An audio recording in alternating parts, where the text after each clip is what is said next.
ఫ్యాన్సీకి చెప్తారో అదే ఫ్యాక్టో తెలియక మధ్యలో అయితే మాత్రం చాలామంది ఎగ్ యెల్లోని తీసుకొచ్చి డస్ట్‌బిన్‌లో పడేసేవాళ్ళు బోలెడు మందుంటారు. ఆ లిస్ట్‌లో ఫస్ట్ లైన్‌లో, ఫ్రంట్ లైన్‌లో ఫస్ట్ పర్సన్ నేను కూడా. బికాజ్ యెల్లో తింటే లావైపోతాం. ఓకే. సో, యెల్లో తినడం హెల్తీయా? అన్‌హెల్తీయా? ఓన్లీ వైట్ తిని యెల్లోలు పాడేయాలా? రోజుకి జిమ్‌కెళ్ళే వాళ్ళకైతే స్పెసిఫిక్‌గా చెప్తారు. జిమ్ చేసొచ్చిన తర్వాత కనీసం ఒక 6 ఎగ్స్ తినాలి అని. ఈచ్ ఎగ్ కంటైన్స్ రఫ్‌లీ మీడియం సైజ్ ఎగ్ అయినా మీడియం సైజ్ ఎగ్ గురించి మాట్లాడదాం. ఒక 4-5 గ్రామ్స్ ప్రోటీన్ కావాలి అని అనుకుంటే, అందులో ఉన్న కొలెస్ట్రాల్ కంటెంట్ ఎంత యెల్లోలో? ఆ కొలెస్ట్రాల్ గుడ్ కొలెస్ట్రాలా? బ్యాడ్ కొలెస్ట్రాలా? అది తినడం వల్ల హార్ట్ ప్రాబ్లమ్స్ రిస్క్ ఎక్కువొస్తాయా?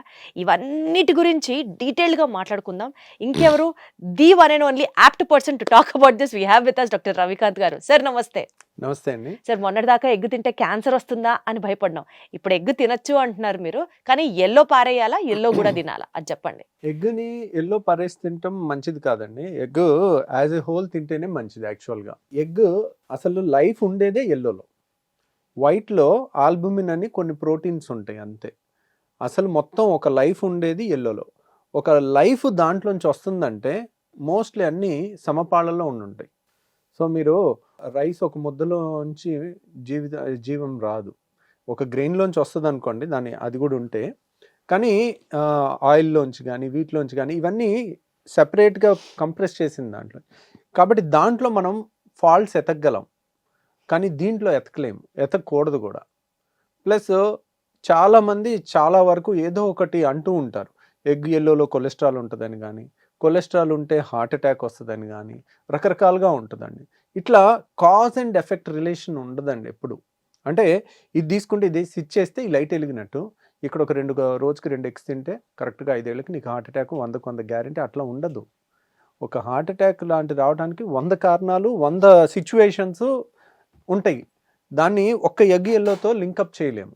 దాని ఒక్కదాంతో మనం అంటే ముడిపెట్టలేము. ఒకటి తింటే కాదు సార్. రోజుకి 5-6 తిన్నామనుకోండి గుడ్లు, వెయిట్ పుట్ ఆన్ అవుతామా? పోనీ వెయిట్ లాస్ ఉండే వాళ్ళు ఎగ్ యెల్లో మానేయాలా? అలా ఏం లేదండి.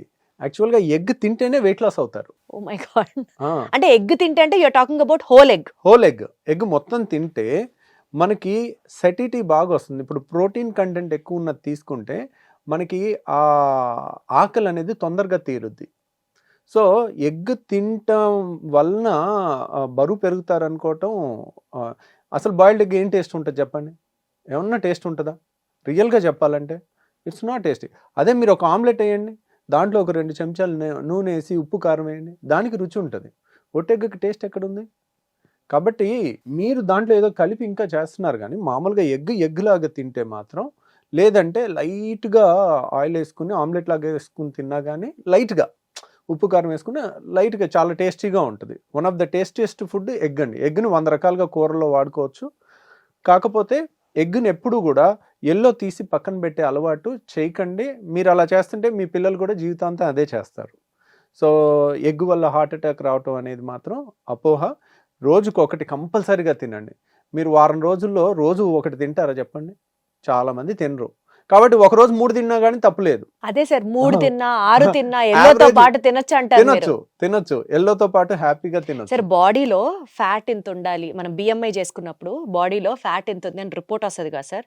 అందులో ఫర్ ఎగ్జాంపుల్ ఫ్యాట్ పర్సెంటేజ్ ఎక్కువ ఉంది అనుకుందాం.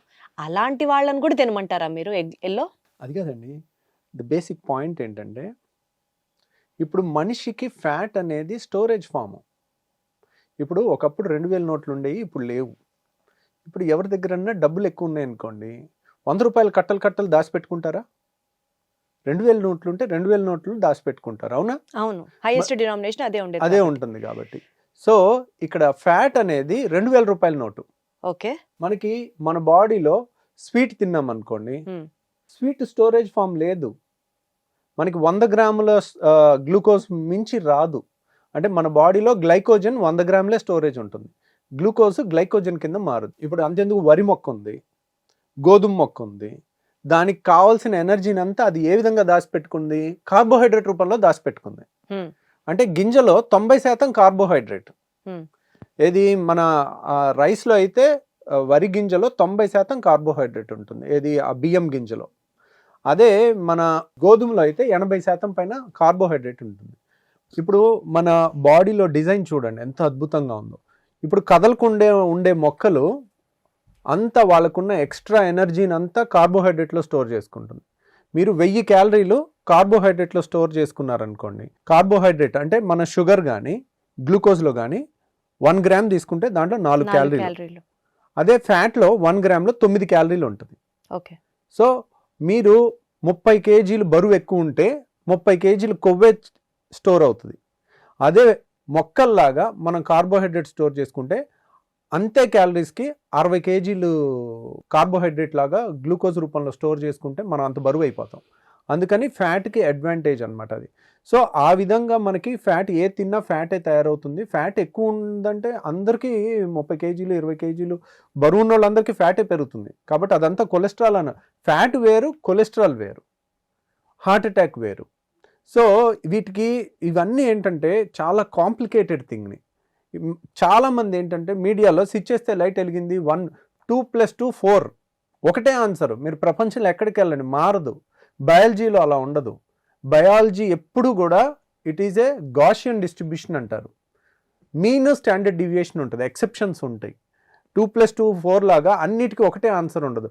2 eggs తిన్నాను హార్ట్ అటాక్ వస్తుందా, ఉండదు. అట్లా 4 ఎగ్గులు తిన్నా రాదు. కాబట్టి మన బయాలజీని మ్యాథమెటిక్స్ కింద కన్వర్ట్ చేయడానికి చూడకండి. సో దీంట్లో ఎగ్ అనేది చాలా మంచిది. డైలీ 1 యావరేజ్ తీసుకున్నా కానీ మీరు 4 రోజులు తినకపోయినా మిగిలిన రోజు 4 తిన్నా ఏమవుదు. షుగర్ పేషెంట్ పూటకొకటి తింటే కూడా ఇంకా మంచిది. ఎందుకని, మీరు తీసుకునే ఎగ్లో కార్బోహైడ్రేట్ 0. మనకి షుగర్లో కార్బోహైడ్రేట్ బ్యాలెన్స్ తప్పింది మనకి. సో మనకి ఇన్సులిన్ కార్బోహైడ్రేట్ని సరిగ్గా అప్టేక్ అవ్వకపోవడం వల్ల, ఇన్సులిన్ లోపం ఉండటం వల్ల మీరు ఆల్టర్నేట్ తీసుకుంటే బాగా వెళ్ళిపోతుంది. ఈ గ్లూకోజ్ని కంట్రోల్ చేయటం తగ్గుతుంది. కాబట్టి మీరు ఆల్టర్నేట్ తీసుకుంటున్నారు, దెర్ ఇస్ నథింగ్ రాంగ్. మీరు రైస్ కొంచెం తగ్గించారు, ప్రతి పూట ఒక ఎగ్ తిన్నారు. ఇప్పుడు మార్నింగ్ 3-4 ఇడ్లీలు తింటున్నారు అనుకోండి, ఒక ఎగ్ తినేసి ఒక ఇడ్లీ తగ్గించేసేయండి. మధ్యాహ్నం మళ్ళీ ఇంకొక ఎగ్ తినేసి ఒక ముద్ద అన్నం తగ్గించేసేయండి. ఎగ్ ఎంత ఉందో అంతే తగ్గించండి. సాయంత్రం కూడా అంతే, ఒక ఎగ్ తినండి తగ్గించండి. షుగర్ పేషెంట్స్కి అయితే పూటకు ఒక ఎగ్ అనేది చాలా మంచిది. దానివల్ల కొలెస్ట్రాల్ పెరిగి హార్ట్ అటాక్ వచ్చేదానికన్నా షుగర్ కంట్రోల్ లేకపోవడం వల్ల హార్ట్ అటాక్ వచ్చేది ఎక్కువ ఉంటుంది. Got it sir. సార్ మీరు చెప్పేది చాలా క్లియర్గా అర్థమవుతుంది. బట్ అన్న కామన్ హ్యూమన్ పర్సెప్షన్ అడుగుతున్నాను నేను ఈ క్వశ్చన్. ఇప్పుడు మీరు చెప్పినట్లుగా బాడీలో ప్రతిదీ కొవ్వు కిందకే మారుతుంది, that is how we are formed అని చెప్తున్నారు కదా. ఈ నేపథ్యంలో మనం తెలిసి కొలెస్ట్రాల్ రూపంలో ఉన్నటువంటి ఆ ఎగ్ని తీసుకోవడం వల్ల అడిషనల్ కొలెస్ట్రాల్ అవ్వదా సార్ బాడీలో? అవ్వదండి. ఎందుకు అవ్వదంటే, మనం ఎగ్గులో మీరు ఎగ్ సపోజ్ 60 గ్రాములో 50 గ్రాములో ఉందనుకోండి, దాంట్లో 75% 70% వాటరే ఉండేది. మిగిలింది ఎంత, ఒక 10 గ్రామ్సో 15 గ్రామ్సో మిగిలింది అనుకోండి సాలిడ్స్. దాంట్లో ఎంత ఉంటుంది? మనం ఒక ఆయిల్ తీసుకుంటే, ఒక స్పూన్ తీసుకుంటే 100% ప్యూర్ ఫ్యాట్ అన్నమాట. దీంట్లో మీరు మొత్తం తీసుకుంటే ఒక మనిషి ఉన్నాడు అనుకోండి, మన బాడీలో మనం 70 కేజీలు ఉన్నాం అనుకోండి, దాంట్లో 60% వాటరే, డ్రై వెయిట్ చాలా తక్కువ. అదే మీరు ఒక స్పూన్ ఆయిల్ తీసుకుంటే 100% ఫ్యాట్ అది. అదే ఒక ఎగ్ తీసుకుంటే అది కూడా మన బాడీ కాంపోజిషనే, 65% వాటరే. మిగిలిన దాని గురించి మనం చిన్న మైక్రో డిసెక్షన్స్ చేస్తున్నాం. ఓవరాల్ లాజికల్గా చూసుకుంటే మనకి అది వెరీ సేఫ్. దాంట్లో ఉండే ఆ కొంచెం కొలెస్ట్రాల్ వల్ల వచ్చేది, అది కొలెస్ట్రాల్ ఒక్కటే కారణం కాదు హార్ట్ అటాక్కి 8 కారణాలు ఉన్నాయి.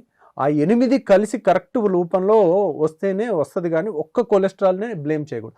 పోనీ మనం ఎల్డిఎల్ కొలెస్ట్రాల్ చూసుకుంటాము, ఎల్డిఎల్ 100 దాటింది అనుకోండి, అప్పుడు కూడా ఎగ్ తగ్గించడం ఫస్ట్ ప్రయారిటీ కాదు, ఎగ్ ఎల్లో ఆపటం ఫస్ట్ ప్రయారిటీ కాదు. వాకింగ్ చేయటము, మిగిలిన 8 రిస్క్ ఫ్యాక్టర్స్ ని తగ్గించుకోవటము ముఖ్యం. Got it sir. సో మొత్తానికి ఎగ్ తినడం సేఫే విత్ ఎల్లో అని అయితే అర్థమవుతుంది. కానీ ఈ వీడియోలో మీరు కనుక గమనిస్తే కొలెస్ట్రాల్ ప్రస్తావన చాలా ఎక్కువగా వచ్చిన నేపథ్యంలో ఈ కొలెస్ట్రాల్కి సంబంధించి కూడా చాలా మందికి చాలా డౌట్స్ ఉన్నాయి. అండ్ మనం కూడా డీటెయిల్డ్గా మాట్లాడుకుందాం. ఈ మధ్య కాలంలో కొవ్వు ఎక్కువ అయిపోయింది అన్న మాట ఎక్కువ వింటున్నాం కాబట్టి let's talk about it in a detailed way in another episode. Thank you so much sir. Thank you అండి.